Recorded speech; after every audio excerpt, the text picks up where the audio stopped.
Hello everyone, welcome to my channel recall memories. जैसे कि हमारा जो साइंस था, साइंस के सिलेबस में हम लगातार पढ़ते आ रहे हैं और पीछे की क्लास में हमने पढ़ा था कि अपवर्तन के आधारित घटनाएं और साथ ही साथ हमने पढ़ा था वर्ण विक्षेपण और पूर्णांतिक परावर्तन। उसी टॉपिक को आगे बढ़ाते हुए आज की क्लास में हम पढ़ेंगे लेंस और लेंस के प्रकार क्या होते हैं। तो चलिए स्टार्ट करते हैं आज का टॉपिक लेंस और लेंस के प्रकार।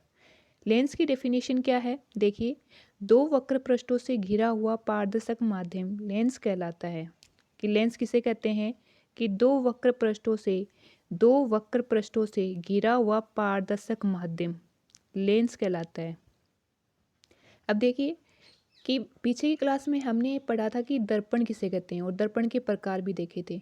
तो दर्पण और लेंस इन दोनों में बहुत ज़्यादा डिफरेंस है। देखिए, दर्पण क्या था कि उसका एक पृष्ठ हम क्या कर रहे थे, लेपन कर रहे थे, किसे, चांदी और एल्यूमिनियम से, मतलब वो पारदर्शक माध्यम नहीं था।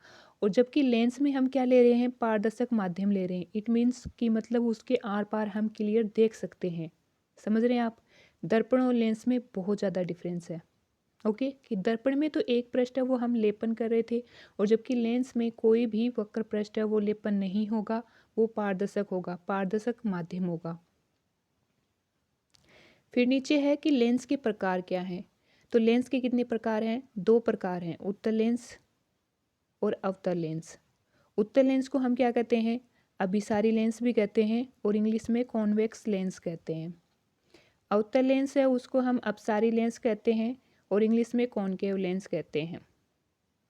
अभी अभिसारी का मतलब क्या है कि जो भी प्रकाश किरणें आ रही हैं मुख्य अक्ष के समांतर, वो सारी प्रकाश किरणें एक बिंदु पर केंद्रित हो रही हैं। ओके। और अपसारी लेंस क्या है, अपसारी लेंस ये है, अपसारी का मतलब क्या है कि प्रकाश किरणें जो आ रही हैं उनको फैलाना, ये अपसारी लेंस का मतलब होता है। तो चलिए स्टार्ट करते हैं आगे कि उत्तल लेंस किसे कहते हैं। उत्तल लेंस क्या होता है। उत्तल लेंस के किनारों पर पतली व बीच से मोटे होते हैं तथा समांतर प्रकाश किरणों को अपवर्तन के पश्चात एक स्थान पर फोकस करते हैं।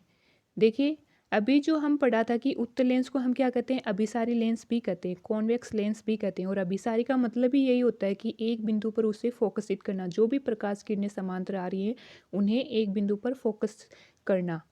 और उत्तल लेंस होता कैसा है, उत्तल लेंस होता है कि किनारों पर तो ये पतला होता है और बीच में से मोटा होता है। अब देखिए बीच में, ये देखिए, इसके तीन टाइप दे रखे हैं उत्तल लेंस के। पहला है उभयोतल, समतलोत्तल और अवतलोत्तल।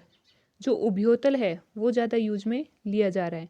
उभयोतल लेंस है उसमें देखिए कि दोनों तरफ उभयोतल, उभय उत्तल, मतलब दोनों तरफ उत्तल लेंस यूज किया जा रहा है। इसमें ये देखिए किनारों से तो ये क्या है, पतला है, और जबकि बीच से क्या है, मोटा है। तो मतलब उत्तल लेंस किसे कहते हैं कि जो किनारों से तो पतला हो और बीच में से मोटा हो। अब उत्तल लेंस है, इसके तीन प्रकार होते हैं। पहला है उभयोतल लेंस, दूसरा है समतलोत्तल लेंस और तीसरा है अवतलोत्तल लेंस। देखिए यहाँ पर इनकी संधि हो गई है, उभयोतल, समतलोत्तल, अवतलोत्तल। अब पहला पॉइंट देखिए, पहला जो प्रकार है वो देखिए, उभय उत्तल लेंस, और इसका संधि रूप कहाँ पर है, यहाँ पर देखिए, उभयोत्तल लेंस। उभय उत्तल लेंस, उभय मतलब दोनों, उत्तल लेंस होगा मतलब जो भी वक्र पृष्ठ हैं वो दोनों ही क्या हैं, उत्तल लेंस हैं, दोनों ही क्या हैं, उत्तल लेंस हैं। तो उभय उत्तल लेंस का चित्र क्या हो गया, ये डायग्राम। फिर है समतल उत्तल लेंस, जो नाम दे रखा है उसी से देखिए, समतल उत्तल लेंस मतलब एक तो समतल होगा और दूसरा जो वक्र पृष्ठ होगा वो कैसा होगा, अपना उत्तल होगा। तो देखिए समतल उत्तल लेंस में देखिए कि एक जो पृष्ठ है वो तो क्या आपका समतल है और दूसरा जो पृष्ठ है वो क्या आपका उत्तल है। फिर तीसरा आपका अवतल उत्तल लेंस, अवतल उत्तल लेंस, तो इसमें क्या है कि इसका एक पृष्ठ तो अवतल होगा और एक पृष्ठ क्या होगा, उत्तल होगा, जैसे कि इस डायग्राम में दे रखा है तीसरा पॉइंट, अवतलोत्तल लेंस। फिर नेक्स्ट दूसरा पॉइंट आता है, दूसरा जो टाइप है लेंस का वो आता है अवतल लेंस की। अवतल लेंस कैसा दिखता है, तो उत्तल लेंस में तो हमने पढ़ लिया कि उत्तल लेंस क्या होता है कि किनारों पर तो क्या होता है, पतला, और बीच में से होता है मोटा, और इसमें जस्ट उसके अपोजिट हो जाएगा। क्या होगा कि अवतल लेंस में होगा किनारों से तो मोटा और बीच में से पतला, किनारों से तो मोटा और बीच में से पतला। अब देखिए किनारों से तो क्या है मोटा और बीच में से क्या है पतला, तो ये हो गया अपना अवतल लेंस। जबकि उत्तल लेंस क्या था, उत्तल लेंस था किनारों से तो पतला और बीच में से मोटा तथा समांतर किरणों को अपवर्तन के पश्चात अपसारित कर दे। अपसारित मतलब उन्हें फैला दे, अवतल लेंस होता है। अब अवतल लेंस है, इसके भी 3 प्रकार होते हैं। पहला है उभयावतल, समतलावतल, उतलावतल। अब देखिए इनका ये ऊपर जो नाम दे रखा है उभयावतल, समतलावतल, उतलावतल, ये संधि रूप है। ये संधि हो गई इनके शब्दों में। तो देखिए पहला नीचे जो है इनका संधि विच्छेद देखिए, नीचे जो है उभय अवतल लेंस, जबकि उभय और अवतल है, इसका जब संधि करेंगे, जब इनमें संधि होगी तो ये उभयावतल हो गया। संधि होकर ये कैसा हो गया वर्ड, उभयावतल हो गया। उभय अवतल मतलब दोनों ही अवतल हो, दोनों ही अवतल हो, कि दोनों जो वक्र पृष्ठ हैं वो कैसे हो, अवतल होने चाहिए। तो ये फर्स्ट हो गया।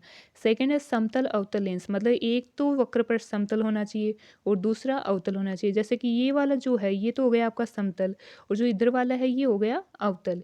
फिर तीसरा है उत्तल अवतल लेंस। उत्तल अवतल लेंस, तो एक तो उत्तल हो गया और एक अवतल हो गया। इस प्रकार अवतल लेंस के भी कितने टाइप्स होते हैं, 3 टाइप्स होते हैं। फिर देखिए कि हम आगे जाकर लेंस से प्रतिबिंब का निर्माण देखेंगे और उसके लिए हमें कुछ पॉइंट्स हैं उनको ध्यान रखना होगा जिससे कि हम प्रतिबिंब का निर्माण कर पाएँ। समझ रहे हैं? तो उसी पॉइंट्स को हम देखेंगे अब कि कौन कौन से पॉइंट को हम क्या क्या बोलते हैं। पहला है वक्रता केंद्र, सेंटर ऑफ कर्वेचर। तो पहला है वक्रता केंद्र। एक मिनट, वक्रता केंद्र क्या होता है? जब वक्र पृष्ठों को खोखले गोले का भाग मानते हैं तो गोलों के केंद्र को वक्रता केंद्र कहते हैं। यदि दोनों पृष्ठ वक्र हैं, यदि दोनों पृष्ठ वक्र हैं तो वक्रता केंद्र भी 2 होंगे। अगर दोनों पृष्ठ वक्र हैं तो वक्रता केंद्र भी कितना होगा, 2 ही होगा।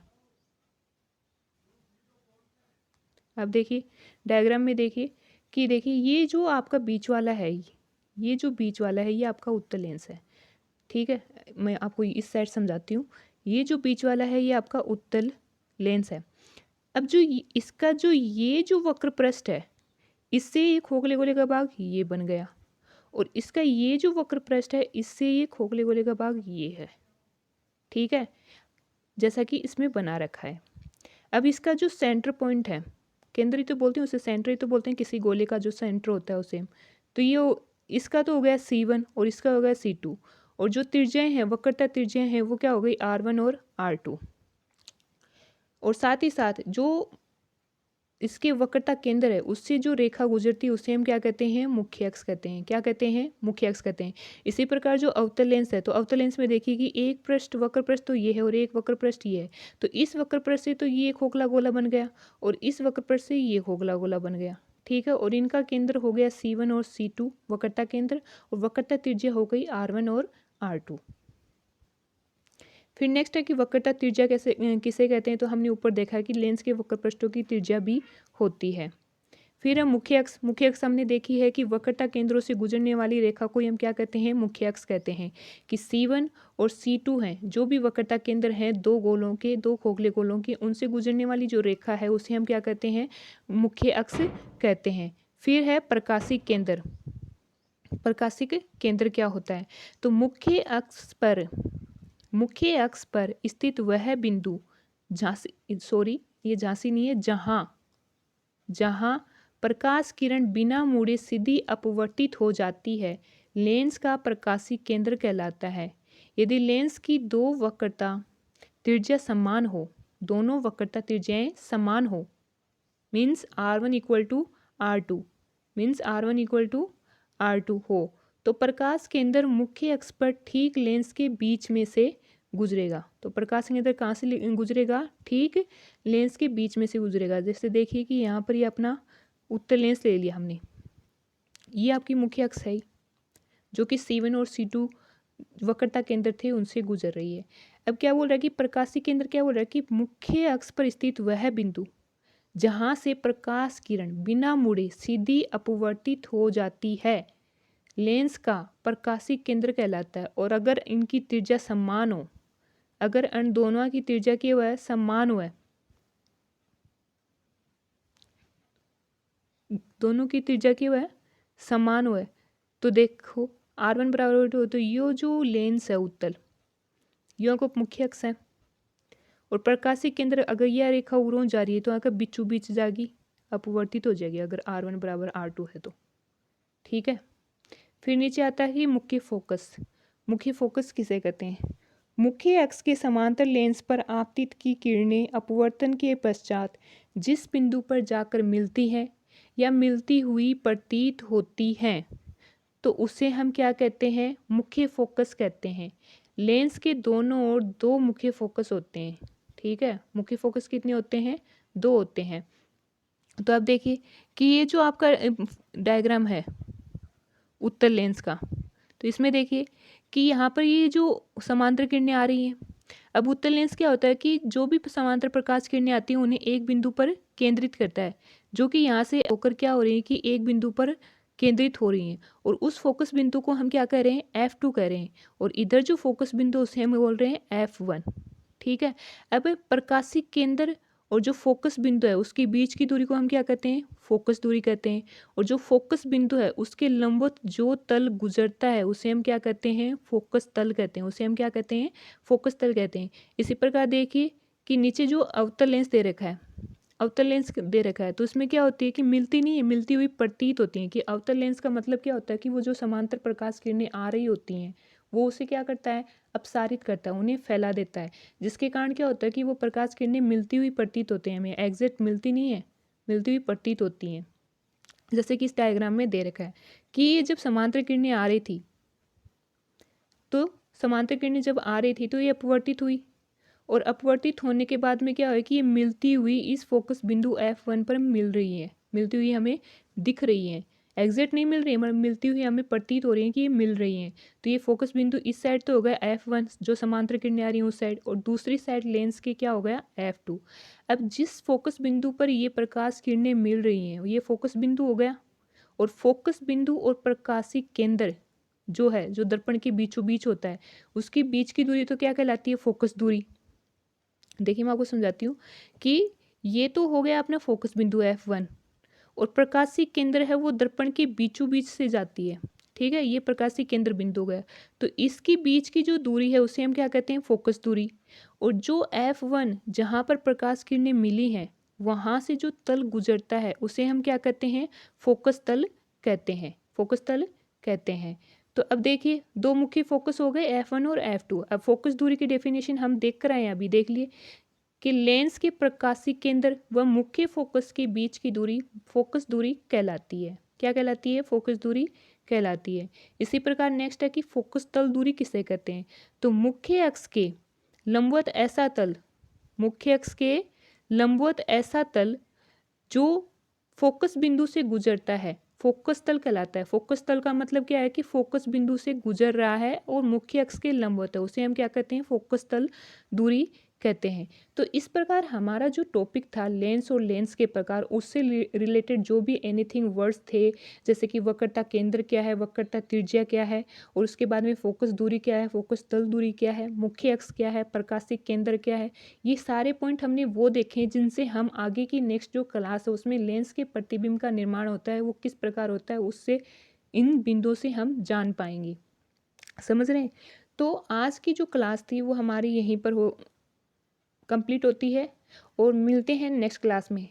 प्रकाश का जो टॉपिक था हमारा लगभग कंप्लीट होने जा रहा है। अभी सिर्फ 2 क्लासेज और आएंगी जिनमें आपका पूरा ये प्रकाश का टॉपिक हो जाएगा। तो तब तक के लिए पढ़ते रहें और अपने सपनों को पंख देते रहें। जय हिंद।